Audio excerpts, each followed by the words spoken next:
Well, welcome to Resilient Routes with Victoria Roberts. Today, I have an amazing special guest who I'm so excited to have on here. She's been in real estate for a very long time. We've known each other through our previous brokers and our previous real estate transactions. So, with no introduction left, Amy Bacon, how are you today? I'm great. I'm great. Thank you. Thank you for Oh, having me. I'm excited to have you on here. So, you have just a whirlwind of a story to tell of just your life path when it comes to real estate. So you started in Texas and you moved from Texas to Alaska in about 2008. Is that right?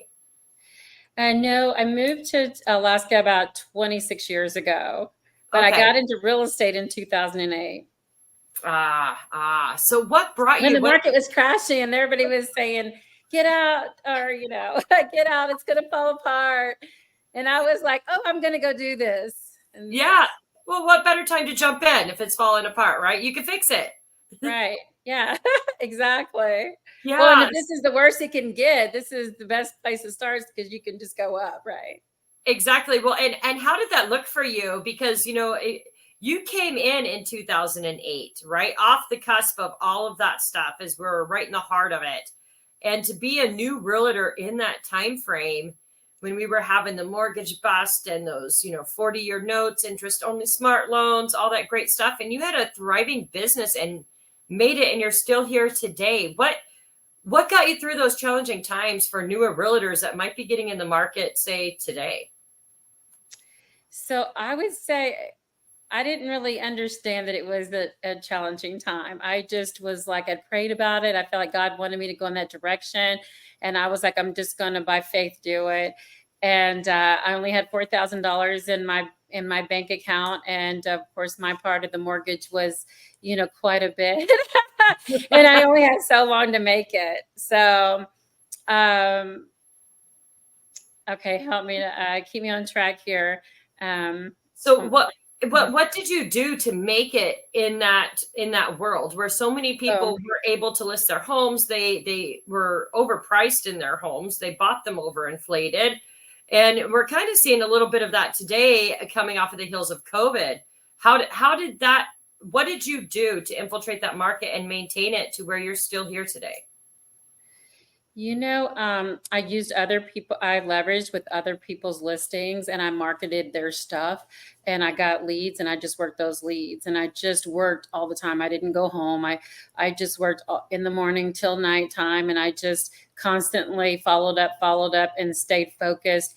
Like I wasn't going to fail. And I can tell you that I took a class where I learned that every 100 leads you get, if you suck, you basically can close one. So my goal was I suck right now. So I have to get 100 leads. So 100 leads and I'm going to close a deal. And I didn't realize, but in 3 months it snowballed. And I was like, I can't answer the phone anymore. This is too much for me. And, some people just didn't understand that. But I go like, I don't know how to handle all this. It became too much. And so, and it was during a time where people were leaving the industry. And I would say this is that I just got in and got focused and figured out the numbers. Everything was a numbers game. Get so many leads, you're going to close a deal. If you knock on doors, you're going to close a deal. I did everything they said to do. I did for sale by owners, and I cried every Tuesday. That is something that people would not think that I would do, but I cried every Tuesday. I had a call for sale by owners because they were so mean, and I was like, oh. But I listed two and sold one when I first started. I knocked on doors. I closed a house. I sold a house and closed a deal. Everything that they tell you to do works. You just got to figure out which one that you like to do, and that's what I learned early on. Yeah, find what you like to do and do it. And you do your personalized marketing. And that's one thing that stands out about you. You totally personalize the marketing that you do, and it's about your clients. Is there one that kind of stood out for you? And what made you go that route? Because a lot of times realtors make their marketing about them and not the client. And I think that's a disservice to do. And you do your marketing fantastic. So what had you going in that direction when everyone else is out there, especially in that time frame, saying, I'm the number one in my market? I'm the what is it? The local expert was the big tagline at the time. And you went another route and made it all about your clientele. And I think that is fantastic. It's indicative of who you are. And so what made you kind of go that way? So it's funny that as long as I've been doing this, people go, Amy, how do you get your business? And I go, I love people. And they go, oh, no, no, no. How do you get your business? I go, I love people. I did try buying leads and all that in the beginning, but it wasn't a good work for me. I was giving out too much to do it. So I just learned to love people and be about them and what they need. Because here the thing is if you can learn to solve people's problems, you're going to make money all day long, because it is about them. It is not about us. Everything is about your client and loving them and caring about them and helping them reach their goals.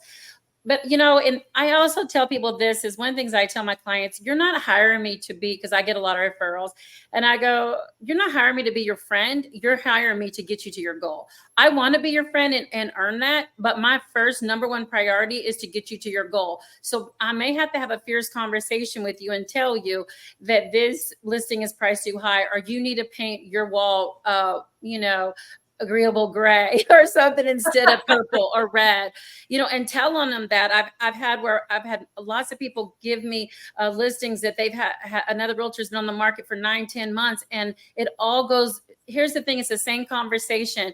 You got to paint you may have to paint. You may have to stage if it's unique, right? If the property is unique, you may have to stage it. You may have to make sure you have the right schools in there. I've seen it where somebody had their house on the market for a long time and didn't sell, and they ended up double siding it. Multiple houses like that. Once you get them painted, or you get them staged right, or you get the right schools on MLS, little things like that you don't think is that important. It is very important. Sometimes a red wall in a kitchen can change that. I had a client and I said, well, it's been on the market for 9 months. The realtor put it in a magazine and everything, and it didn't sell.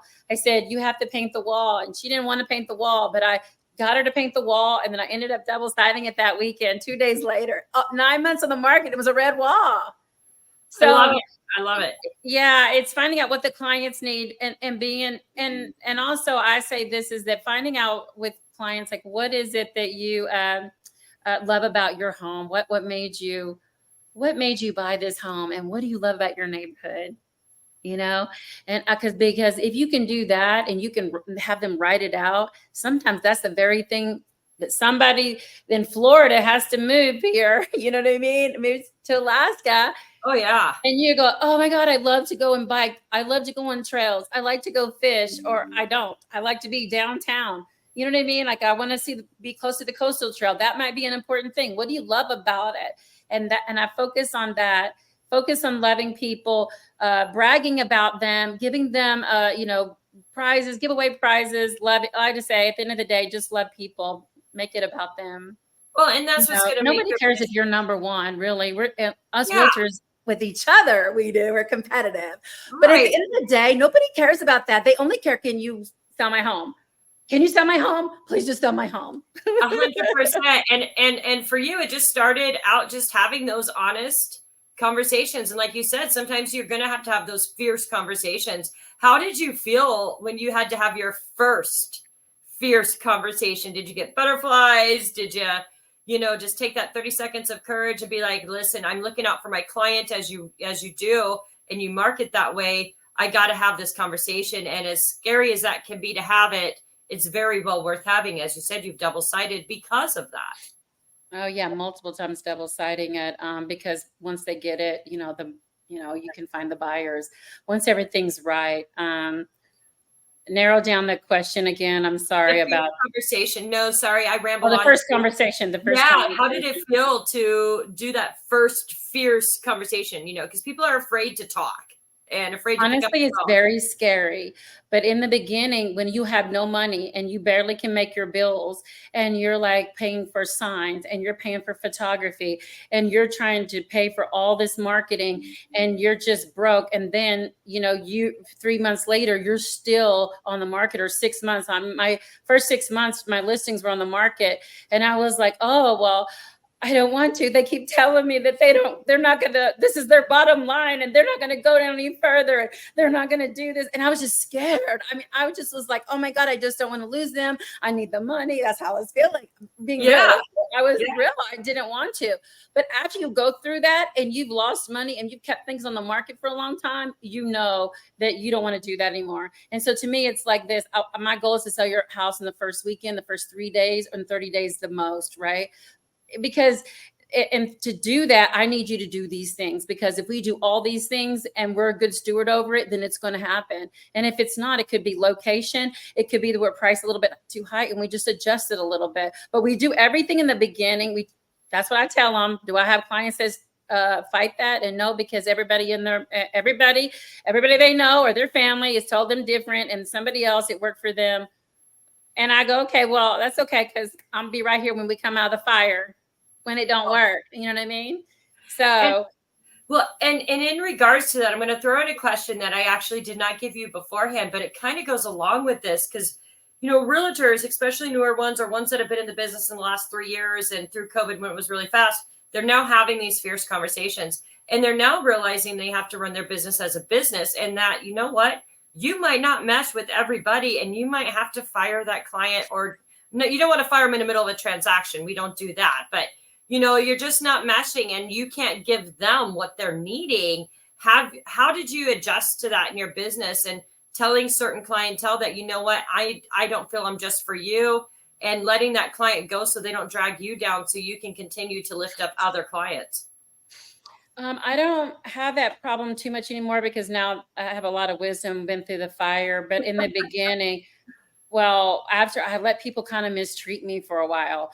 And Oh, then one day I just kind of had enough, and I was like, no, now I have it in my contracts that there's an easy exit. You get an easy exit. If I don't care for you, you don't care for me.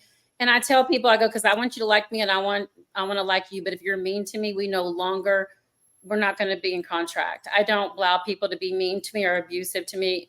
In the beginning, I did, but you have to free yourself from people that are like that, because you'll be exhausted every day trying to please somebody that it's not even has nothing to do with you.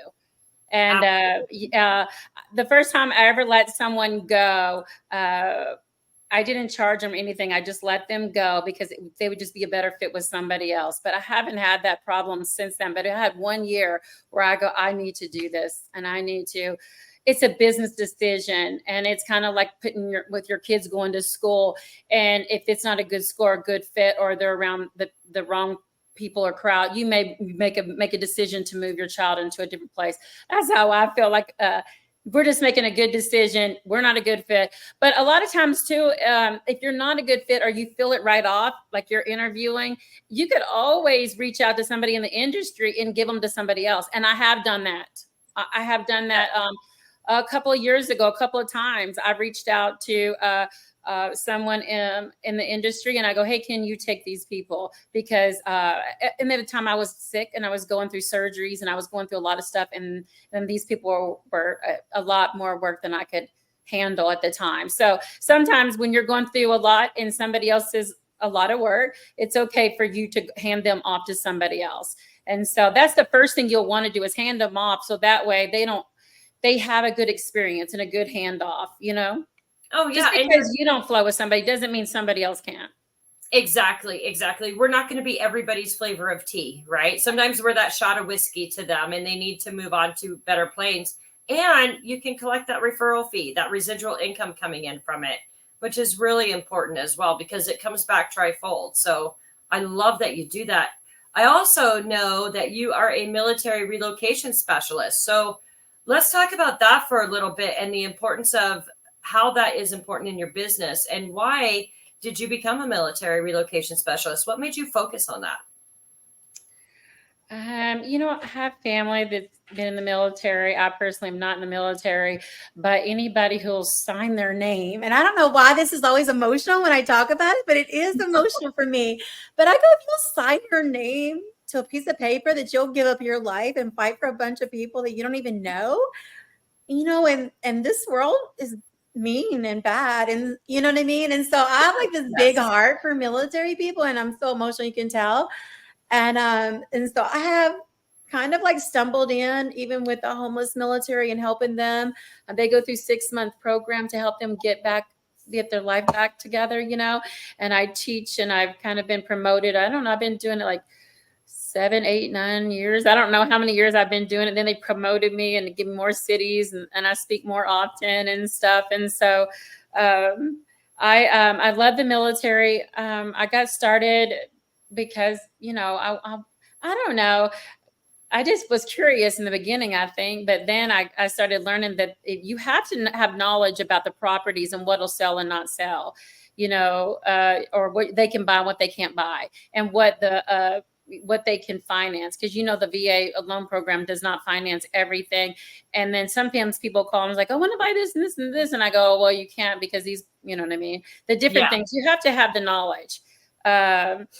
As far as, I don't know if you're going to go in this direction. I'm not sure exactly what direction you're going on as far as Wherever you are start comfortable going. military. This is, yeah, no, absolutely. I love it. So yes, no, keep going. That's fantastic. And you're a motivational speaker, I saw, and you mentioned that when you were talking about the military. Let's touch base on that, because you went from your career coming into a market that was quite challenging, right? And made a name for yourself, and you really looked out for your clients. You went onto the military side, obviously, because you have that heart for the people. And then now you're doing motivational speaking, and you're really taking your career in different levels. And I love to see that. So talk a little bit about that, because honestly, I didn't know too much about that until I started digging in on you. And that just made me smile and warm my heart, because I know you and I know what you have to share to others if they're listening and they actually really listen. So I think that's really awesome on where your career is going. So tell us a little bit about your motivational speaking. So basically, my pastor might say it's not motivational speaking, you're just a gospel preacher. But I try to give hope to people. I believe in Jesus, and I believe in hope, and I believe in getting your mindset right. I had a tough childhood myself. I've been homeless. I've been in the worst parts of life. And so when I go there, I go, hey, you can have hope too, because look where I'm at.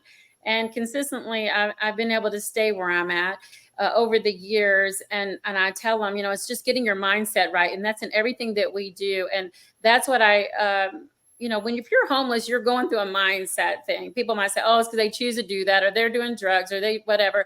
If you're on drugs, you're having a mindset issue. Okay. If Yes. you're whatever you're going through, it's all about your mind. You have to change your mindset. And that's what I bring to them. It's giving them hope and believing that there's hope for them, that they're created by God, and they're here on purpose. They're not just a nobody. They're something, and they gave their life. They're smart. If you were in the military, you graduated high school. I mean, those are smart people. It's not like they're not smart. They are. I mean, these people learn how to fight and protect themselves and us. And there's a lot of things that they go through. And then they have all their stuff that they were born with and grew up with and stuff like that. And so I try to just give hope and teach them how to get their mindset right. What's the different battles that you're going to go through, and obstacles and tools to get through that. And I kind of I don't know. They kind of like me to teach the same thing because they just like it. I don't know why, but it just keeps going on. And I basically teach the same class about building self-confidence. And I do the whole David and Goliath thing, but I teach it on a different level than David killed Goliath with a little stone. It's way deeper than that. And I go into about building resumes and about, applying for jobs and finding their gift that's in them, because God gave everybody a gift. And a lot of people would say, I don't even know what my gift is. And the reason why is because they walk in their gift all the time. And some people hate on them because of their gift, but they don't know. And so it's as helping them discover their gift. And so I don't know. I just want to help people who can't pay me back. You know what I mean? Like, for some reason, I can sleep better at night. I feel good because I feel like I'm doing something, giving something back to the world, sowing good seed, you know what I mean? And helping. Yeah. I love that. You're bringing a tear to my eye. I love seeing people shine their light. I advocate on my issues as well. And shining your light's not an easy thing. It puts you in the spotlight for criticism and all this stuff. And you have to power through that noise, because your purpose is to help somebody, to give them hope, to make them not feel alone, in a world that can make you feel extremely alone, even in a room full of people. And sometimes people don't get that. So, oh man, you're just making me tear up. I love that you are shedding your light that way. And, it's helped you in all of the markets. And the next topic is the real estate market shifts. And I think that your whole mindset and everything that you are encompassing now and doing, I think really helped you get through all those real estate shifts. But one of Yeah, probably. I mean, if you look at what Amy Bacon is and everything she accomplishes, you can totally see why she went that way. And I think it comes down to mindset. And I think that will go into the real estate market shift. How did you survive all the market shifts that we have survived? I mean, Amy, you've been in business just about the same amount of time as I have, so how did you handle the shifts of that seller's market, that buyer's market, that balanced market, and then the crazy COVID market, I like to call it? And now we're coming back again to where everyone's needing that life that you have. But how did you handle those real estate market shifts? I would say that I just stayed focused. So I know when COVID came, and it was crazy, I didn't allow people in my seller's house. I go, I'm sorry, we don't know what's going on. And I was very firm. Nobody's going in these seller's house. And so people were writing offers sight unseen, so we still could sell houses, which was cool. I really like that. But you still have to, at the end of the day, you have to let people, protect them. Everything's not about money. Your money's always come. You can go get a job anywhere. You can go work and do anything in life you want to do. If you get obsessed with it, you can make happen. If you want to do great in real estate, you're going to do great in real estate. You have to get obsessed. That means it's not, oh my God, I get up at 5 o'clock. No, it's called a lifestyle. It's 5 o'clock, and that's like, they're my brother, they're my sister. You need help. You have a problem. I'm not going to let you sleep all night or lay in bed all night worried about something that I can fix in that many seconds. It's a lifestyle for me. COVID was difficult, very, very scary. I wasn't sure if I was going to be able to pay my bills, but it didn't turn out that way. And as you've seen, it turned around pretty quickly. And like I said, you just keep doing the same thing. You just keep lead generating. You keep following up. You keep building relationships. You keep going to, we had to FaceTime a lot because, and I'll tell you, I don't know about you, but I was like super lonely. I was FaceTiming my friends going, I'm lonely. I mean, I was like, somebody talk to me. So we had to FaceTime a lot. And then, we went into this new shift, but what you don't know, and a lot of people don't know about me, that I got really sick. And I ended up having multiple surgeries, and I was in bed for like almost 2 years. Yeah. Wow. So after COVID, I was like really sick. I still, tried to get out. Like I would get my RV and somebody would take care of me, set me out. So I have pictures that make me look, I was doing a lot of stuff, but I was actually really sick. And I learned to just adjust to that and get people I started paying people per door to open doors for me. And then I take listings, and I started FaceTiming people to take listings. And I just had to adapt because I was sick. And because of that, I was able to, after I'm not sick anymore now, or, I'm better, I'm able to do that. And I've learned to make money. And so COVID and me being down for 2 years basically helped me learn how to make money online, FaceTiming people. And believe this or not, a lot of people will call you. You can FaceTime, walk them through the house, give them a list. There's a lot of difficult things, you may have to get your contractors over there or whatever. I have contractors that I work with and people and, stagers, whatever we need. It depends on their plan, whatever their plan is your marketing plan for them, or whatever you think that however you need to build it. So some people have, more difficult situations. Some people they've watched Pinterest so many times, or oh yeah, I don't watch TV, but I know that there's a lot of real estate TV shows nowadays. So they're all like, oh, I did this. Because I hear people tell me all the time, well, I watch this show and that show, and I don't watch TV. So therefore, and it's only because I'd rather be outside, Yes. I love that. So you turned it around. So again, I mean, it just goes back to your mindset. And by having those schedules in place on how you decided to run your business and overcoming those and staying in the trenches to keep getting over those hurdles, it geared you up for what happened over the last couple of years, to where you were still able to find a way to maintain who you are, protect your clients and your success. That is. Yeah. And, as you know, as well as I do, obstacles are going to come. I mean, you're going to have health issues. You're going to have relationship issues or business issues or problems or whatever, or your kids or whatever, and so you're going to have all these things that come in. You can't always just focus on the problem. You got to focus on your solutions. And I think the biggest thing that I went through, because there was times that I just cried because I felt like I didn't have enough courage and I had to go through all these things, was writing all my giants down. I love this background thing. I know. Writing all my right, writing all my giants down and then going, okay, I'm going to write down every problem I have and I'm going to put solutions to every problem. And I find that I never can find usually 3 solutions, but at least 2 solutions to every problem. And then the ones that are too difficult, I go find people that can help me solve it. And so I've found writing those things down and going, this is my biggest giant. So this is the giant I'm going to focus on today. And then focusing on just doing one thing, focus on that one, conquer that giant, then go to the next giant. You know, sometimes I've seen people, especially in real estate too, if the problem or the file or the house is difficult, they run from it.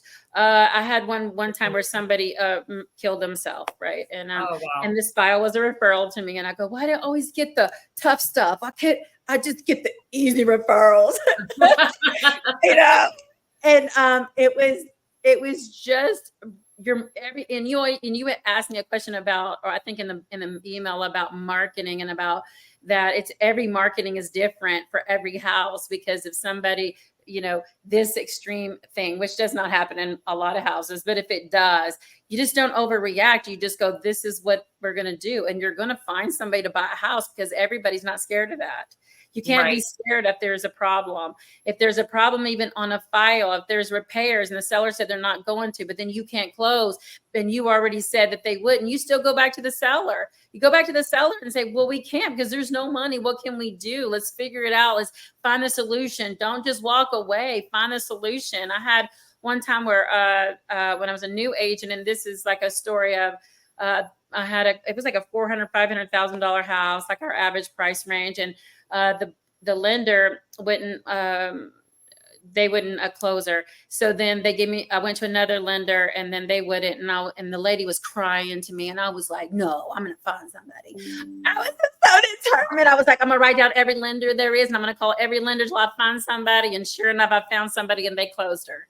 And she had to buy her house. And so you don't quit just because the top 3, lenders won't close you doesn't mean there's not one out there that'll close you. Just because your credit score, and this is something that happened to me when I was younger, and I don't know how about you, but I remember wanting to buy a place, and my credit score was like 600 or something, and I had a collection or something on there. I don't remember, so long ago, but they were saying, oh, well, you can't buy a house yet. Well, I didn't have that extra $2,000.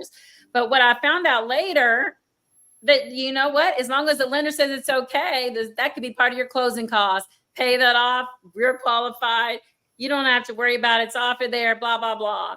And that's something that, and if there's realtors that are listening to this, that's something that, you need to know what lenders will allow something like that. What loan programs out there? Some of them won't allow something like that. Some of them will. Yeah. Nice. I love that. You just keep going until you can get to that yes. And sometimes you have to have those 100 no's to get to the yes. And so you can't stop at the 50th yard line. Yes. Somebody out. I always think like this. I always walk in my favor. I don't worry about if you don't choose me because you're not the direction. I don't worry about I'm competing with somebody. I'm not competing with somebody else. I'm just competing with myself. I'm just going in my favor. If you don't choose me, that's okay. I wasn't supposed to serve you. I'm going to go to the next person. I have had it where people go, I didn't choose you because of this reason. And then, or whatever is because of whatever. And just recently I had somebody come back to me and says, oh my God, I wish I would have chose you. And they come back. But this is what I tell them. It's okay that you choose somebody else, but when you come out of the fire, I always tell my kids that too. When you come out of the fire, I'll be right here. So if things don't work out, I'll be right here. And I'm here. And no questions out, no problem. And I do that if you don't want to work with me. You don't want to work with me, it's okay. Absolutely. It's easy exit. I'm going to be nice to you and you're going to come back. I mean, over the years, I've had people that's even worked for me that's not worked for me anymore. And they still send me business. I mean, you just have to love people. You just do. I really believe that if you love people, you're not going to have to worry about it. And 100%. in favor. Yes.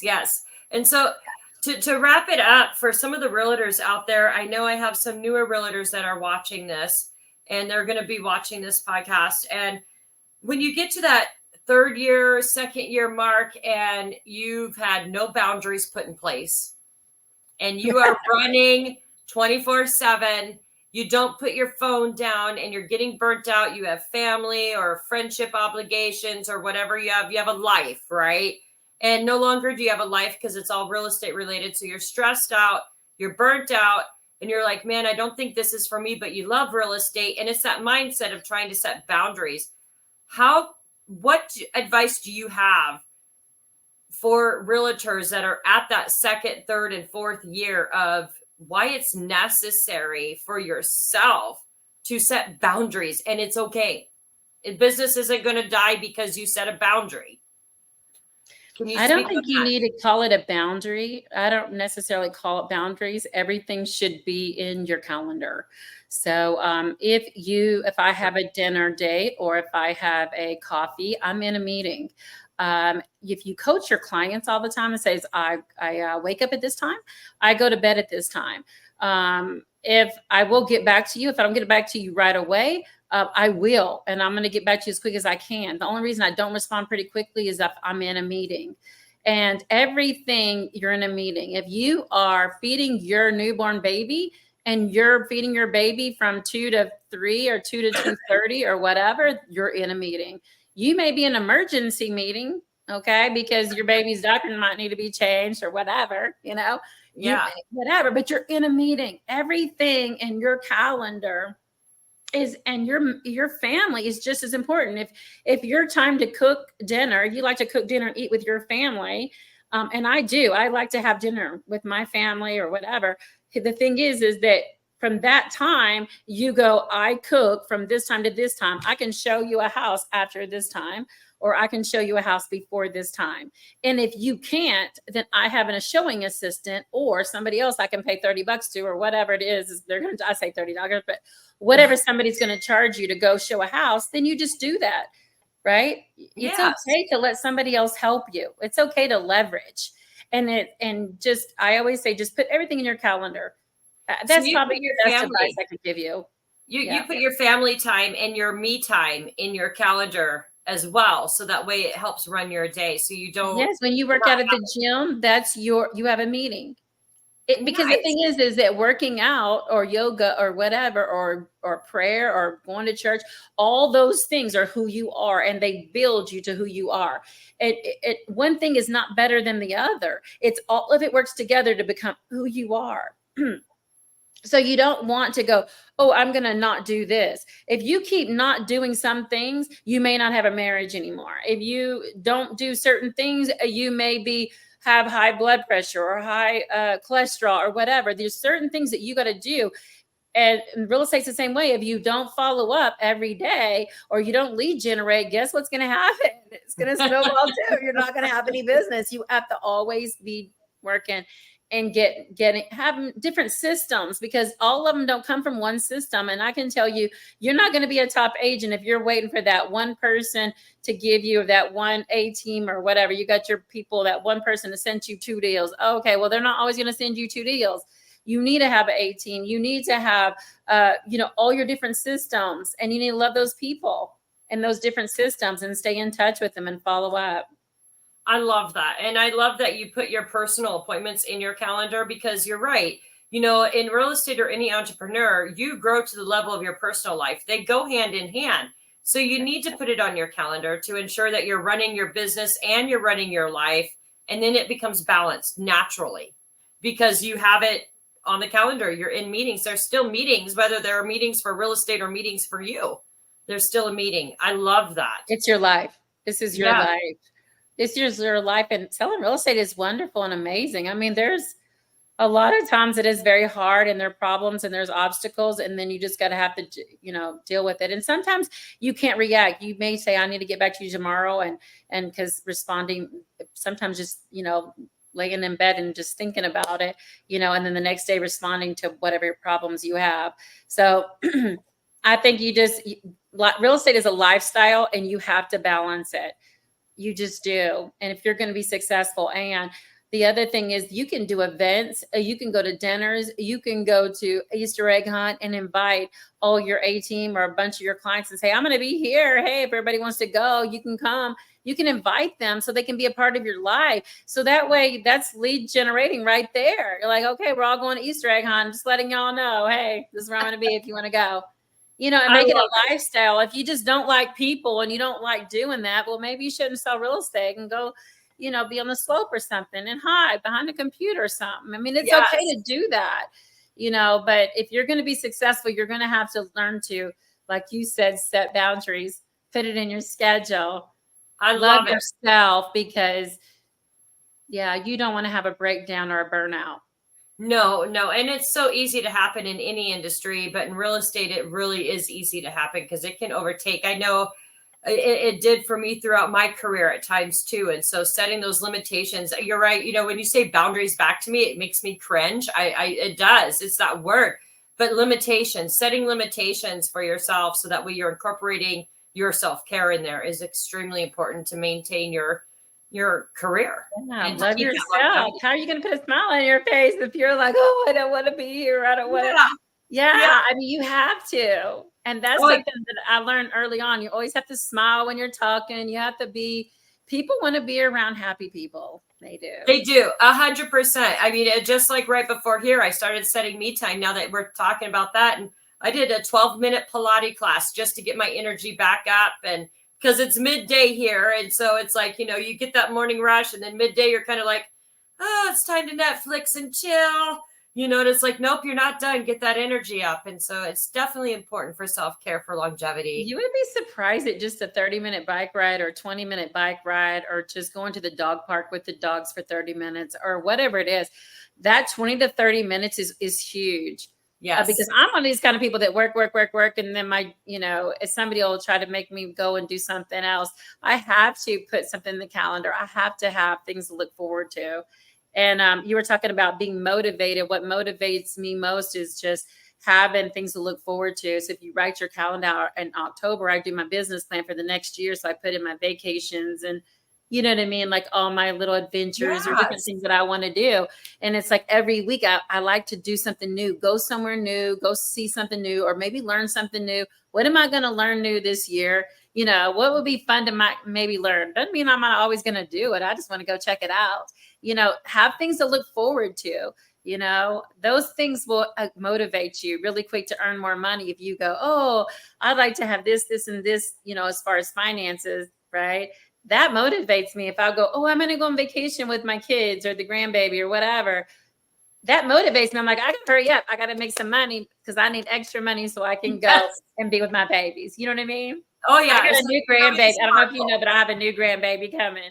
I mean, number three, Oh, I have a little girl coming, and I'm so excited about that. So I gotta. So congratulations. anybody out there that needs to send a referral here, I'm right here for you. Yes, absolutely. And that's going to be about wrapping it up. So, one last question. What is one piece of advice or mindset or a favorite quote that you would leave for other realtors that may be struggling and working on getting back into the game, coming off of everything or whatever they're going through in life? What's one piece of advice you'd leave them with? Well, quotes, there's a lot of quotes that I live by, but I would say if you always do what you've always done, you'll always get what you've always gotten. And I always look at that every year. Do I want to be here? Do I want to live here? Do I want to have this friendships, whatever it is, back when I was younger, do I want to be with this person or not be with that person? Do I want to work here? Do I want, whatever it is, do I like where my money is? Do I like where my savings account? Do I like my debt? Whatever it is, if I don't change what I'm doing every day or every month, I'm going to be there. And so that's my biggest quote I've always lived off of since I was young. And, focusing on the one thing every day, like what could you do today? Focus on Yes. one thing. Yeah. At a time. I love that. I just talked about that too. One thing, It's master. so hard for us overachievers. We're like, but I want to do Yes. this and this and this and this. And my brain says to do this and this and this. But you're not going to get anywhere. You got to go, I'm going to focus on this. And this time is for this. This time is for this. This time is for lead generation. This time is for follow up. This time is for loving my family. this time is for you, and to get up early every day before the world calls you is the best time to spend some time with you, whether it's reading. I always like to read the Bible, pray in the morning, asking God, what do you want me to do today? To me, and if you, and doing some exercise, whether it's bicycling or working out or whatever it is, whatever you want to do as far as exercise. But if you can get up for an hour and a half in the morning and do that, your life will be changed, because you'll feel so much better, because it's about you. There's nobody else. The kids, nobody's bothering you when you get up early. I love it. I love it. Well, thank you, Amy Bacon, for coming here today and being on my podcast with Resilient Routes. I absolutely love it. And your story is just one that is amazing. And we all have a story to tell. I'm hoping that those are watching pay attention to your story and get inspired and motivated and put some things in place to keep them in the game of where they need to be. And so thank you, Amy. She's with eXp Realty, y'all. And we do have her website scrolling down at the bottom. For anybody that's looking to buy or sell, or knows somebody that's looking to buy or sell in Alaska and or Texas or anywhere, actually, give her a jingle. She'll be happy to put you in touch with another realtor or work with you herself if you're in the area that she's licensed in. So thank you, Amy, for coming. I definitely Thank you for having me. Oh, this was fantastic. Thank you.